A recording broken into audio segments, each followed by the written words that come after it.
Yo, y'all know me, Big E. Hey, welcome to In the Trenches podcast. Y'all can let everybody know that hold on, let me check something out. Okay, sorry about the pause. I didn't know if I was live yet. But anyway, welcome to In the Trenches podcast. I'm y'all's dog, the Big E, baby. What up? Let everybody know about me. They can find me In the Trenches podcast at Big E 0517 at YouTube videos. All right, baby, let's get rolling. Hey, I want to just go let everybody know, man. I get it. I know how fans can be, man. They all scared of the unknown. They want big name coordinators and players. Well, you know what? Big E said, miss me with all that bullshit. I want to go straight real. I want somebody new. I want somebody unknown. And I want somebody that never done it before. They got to get their chance somehow. If it ain't with Washington, they may go somewhere else and do great things. You feel me? So it brings me to speaking about Daronte Jones, excuse me, Washington's new defensive coordinator. He was the passing game coordinator with Minnesota Vikings. Hey, I've been reading up on this on him, and I, I love it. I love the aggressive style. I think he'll bring. Um, Matter of fact, I think Minnesota for 5 weeks, week 11 through week 16, did not have a pass and touchdown against them. So, if you're going to go with someone that maybe call plays for a year, which he did at LSU as a D coordinator, you look hard at resume, and it's impressive what he's done. Plus, he worked his ass off. He fought for his opportunity.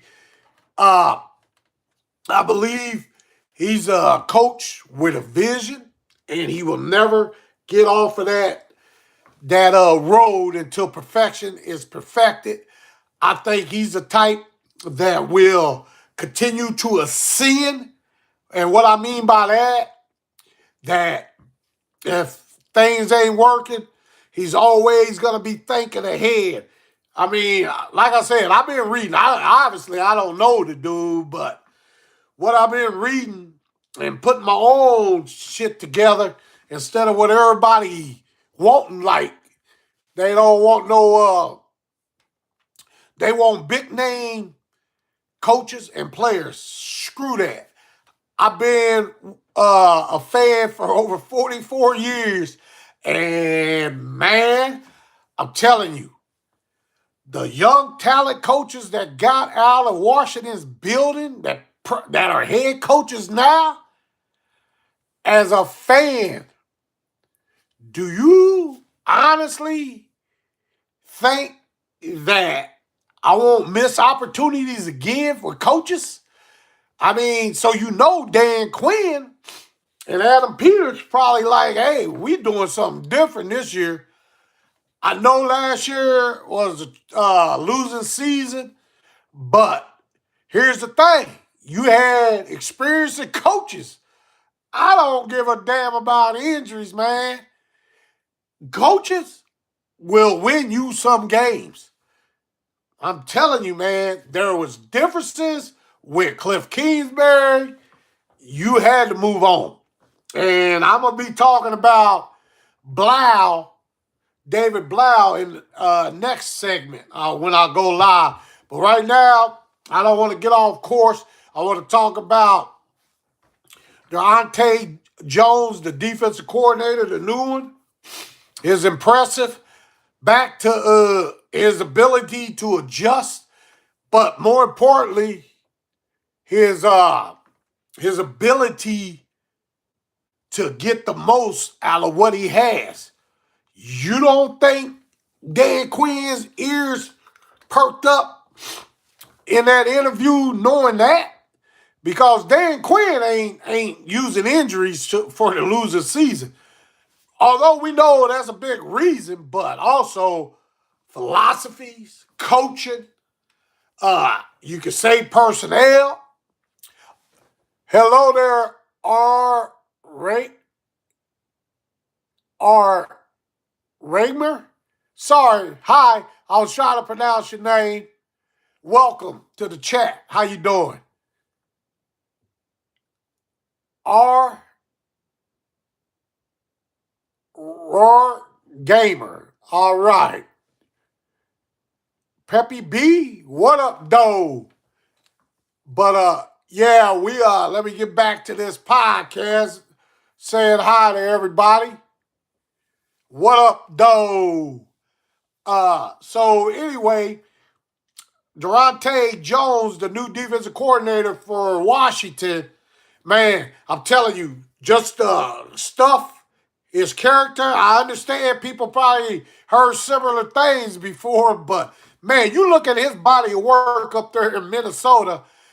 They're saying Brian Flores is not easy to work with or work under or players work, because his detail and his demand. But Daronte Jones, from what I read, was his right-hand man for 3-4 years. And there's been reports coming out of Minnesota that Jones is a mastermind behind all that. What I think they was in the top 5 and damn near everything in defense. They just went with the idea, from my understanding, to Brian Flores, and boy, they went from there. Now, is that rumors? I don't know.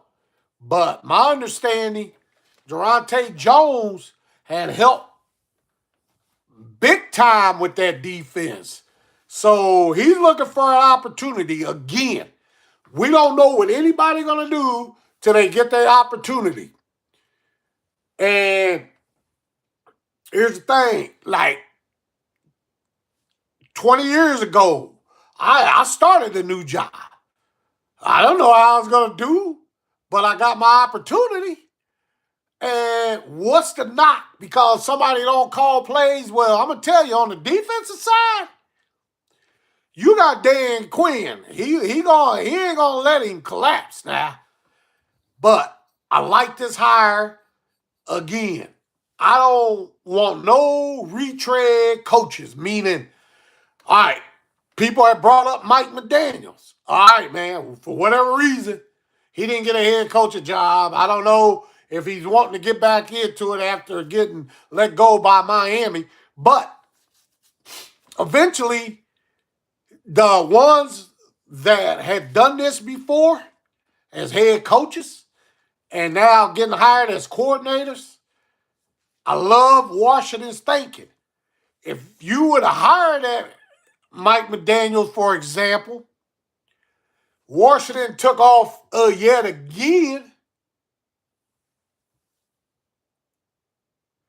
it would be not in Washington's best interest to bring in ex-head coaches that just got fired, knowing they probably still thirsty to be a head coach. You bring him in, and you will probably lose him within a year.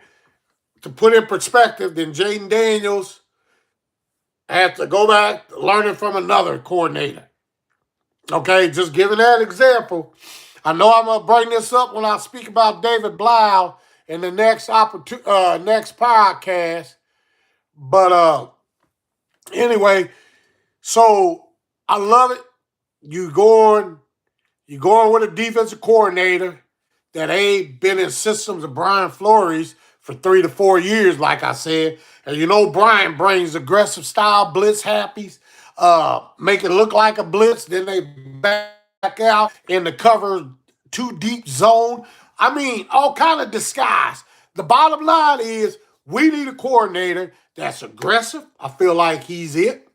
We need a coordinator that can adjust. I feel like Jones is it. We need a coordinator that can get the most out of all his players. I feel Jones is it. And we need a guy that's going to study offensive side of the ball so he can game plan for this defense and get attacking. So from what I read again on this resume, I feel that Washington made the right hire. Of course, we'll find out. I know that's an old fucking cliche. We'll find out. I get all that shit. But what I'm saying, I'm tired of the veterans coaching, coming in. Kingsbury gave 1 year. Then he thought, okay, it worked. I'm going to keep doing it, which, hey, that's his system. But nah, man. So anyway, I am ready to roll. It's going to be cold in Kansas City, like freezing. So everybody stay warm. And if anybody wants to chime in, just hit me up at Big E 0517 YouTube videos. Hit me up. Let me know if y'all want to talk about y'all's team. I can put up a split screen. We can have a podcast and discuss that. But anyway, everybody have a good weekend. I just wanted to talk about Daronte Jones, the new defensive coordinator. Next podcast, I go live. I will be talking about the new offensive coordinator. He was a quarterback coach 2 years with Washington. He works with Jaden Daniels a lot. David Blau. I will bring him up, or I will speak about him in the next podcast. But I'm just here. Washington fans, I can't tell you how to feel about anything, and I'm not going to. But I know I'm open-minded. I love it. I seen veteran coaches come in, bail. I seen veteran coaches come in and coach like shit. So, and then you see all these young coaches that was somewhat tied to Washington, broke off. Sean McVay comes to mind. Kyle Shanahan comes to mind. I think Mike McDaniels was started Washington, but I think he went to Atlanta. And Dan Quinn had him. Matt LaFleur, Bobby Sloyd, he's interesting. He used to be worked on the defensive side of the ball with Washington, and then ended up being the offensive coordinator for the Texans. And I don't know where he's at right now. But I'm just giving names. Kevin O'Connell. I mean, come on. Do y'all see where this is going? I'm sure Dan Quinn felt like, hey, can't let them get away. If they're young mind, they work their asses up to their position. Give them a shot. I keep hearing roll the dice. This is rolling the dice. Hey, you know what? Give it up for Dan Quinn then. If this is his last hurrah, he said, I'm going out with youngsters. I'm going out with aggressive play callers. I'm going out with what's going to fit our system. I'm going out with identity. Washington's going to get back to the playoffs next year, mark my word. All right, everybody. Again, if you're new, it's up to you. You can hit that subscribe button. You can pass the word along. You can comment. I'm cool. Remember, if you get the word out, they can find me in the Trenches podcast at Big E 0517 YouTube videos. And that's it. All right. I will post when I go live again. All right, everybody. Those that was in here, thank you very much. Everybody have a good weekend. Stay warm. And let's do it one time. What up, though?